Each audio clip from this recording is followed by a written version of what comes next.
إن هذا القرآن يهدي للتي هي أقوم ويبشر المؤمنين الذين يعملون الصالحات أن لهم أجرا كبيرا. Sourate al-Baqarah nous montre également l'expérience de la succession sur terre. La première expérience, elle nous montre la succession qui a été incarnée par notre père Adam alayhi salam.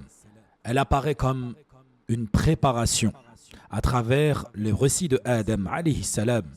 Les versets nous dévoilent l'hostilité ancienne d'Iblis, qui est un ennemi déclaré pour nous, qui ne ménage ni son temps ni ses efforts pour nous combattre nuit et jour et essayer de nous égarer, de nous faire dévier de la voie de la rectitude de l'islam.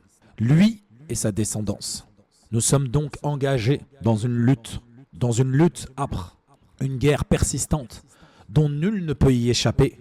Il n'y a pour nous, êtres humains, ni salut ni victoire, si ce n'est en se rattachant fermement au câble d'Allah, en nous soumettant à ses commandements et en nous préservant de ses interdits, en nous écartant le plus possible de ses interdits. Comme Allah Azza wa Jal, il dit dans cette merveilleuse sourate lorsqu'il dit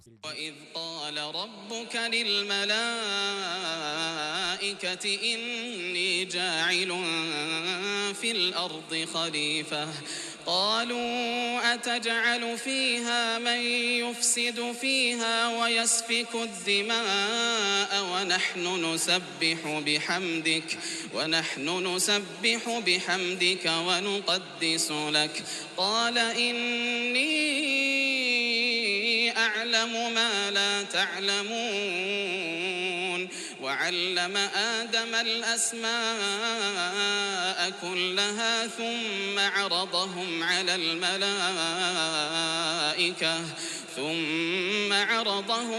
الملائكة فقال أنبئوني بأسماء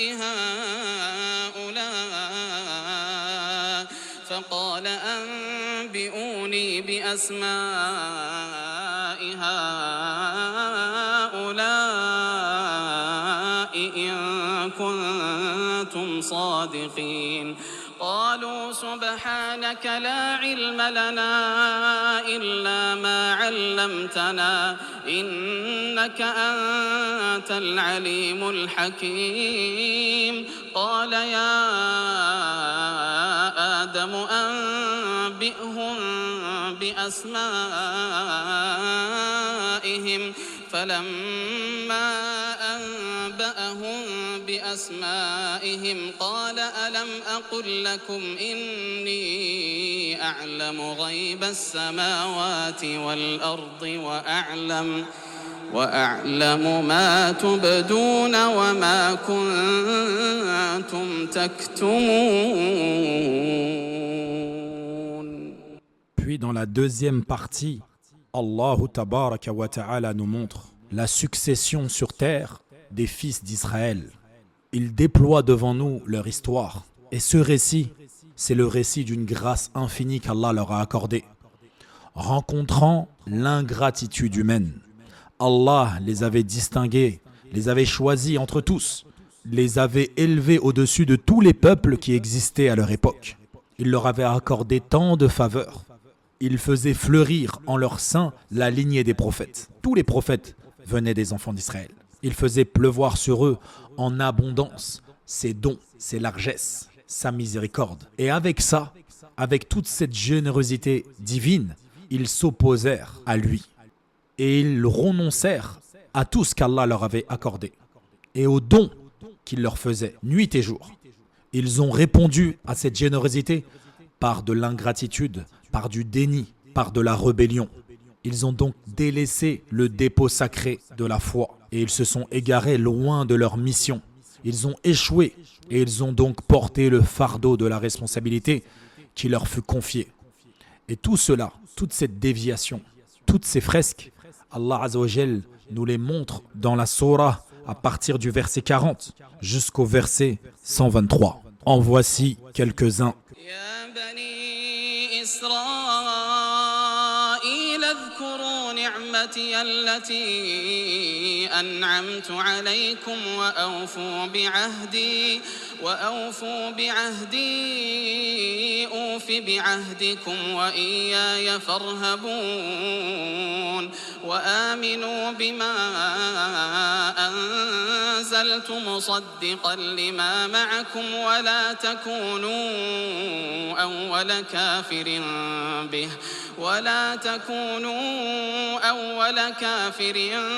به ولا تشتروا بآياتي ثمنا قليلا وإياي فاتقون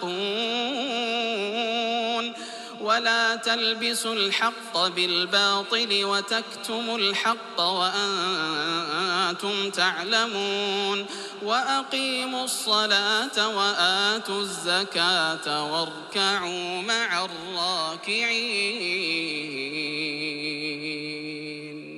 Puis la troisième expérience. Dans cette surah, elle nous expose une expérience accomplie concernant la succession sur terre qui a été incarnée par le père de tous les prophètes. Qui peut-il être si ce n'est Ibrahim alayhi salam? Et il a été appelé le père des prophètes car tous les prophètes après lui descendent de lui, viennent de lui. Il fut un modèle de droiture et de grandeur. Et c'est pour cela qu'il a cette spécificité de la religion d'Al-Hanafiyya, Millatu Ibrahim. Il porta le dépôt avec fidélité et mena sa mission à son terme avec succès. Et en cela, il se dresse comme une lumière pour ceux qui recherchent la voie, un exemple vivant de loyauté envers l'alliance avec Allah. Comme Allah le dit dans Surat Al-Baqarah, du verset 124 au verset 141, lorsqu'il dit وإذ ابتلى إبراهيم ربه بكلمات فأتمهن قال إني جاعلك للناس إماما قال ومن ذريتي قال لا ينال عهد الظالمين وإذ جعلنا البيت مثابة للناس وأمنا واتخذوا من مقام إبراهيم مصلى وعهدنا إلى إبراهيم وإسماعيل أن طهرا بيتي للطائفين والعاكفين والركع السجود وإذ قال إبراهيم رب اجعل هذا بلدا آمنا وارزق أهله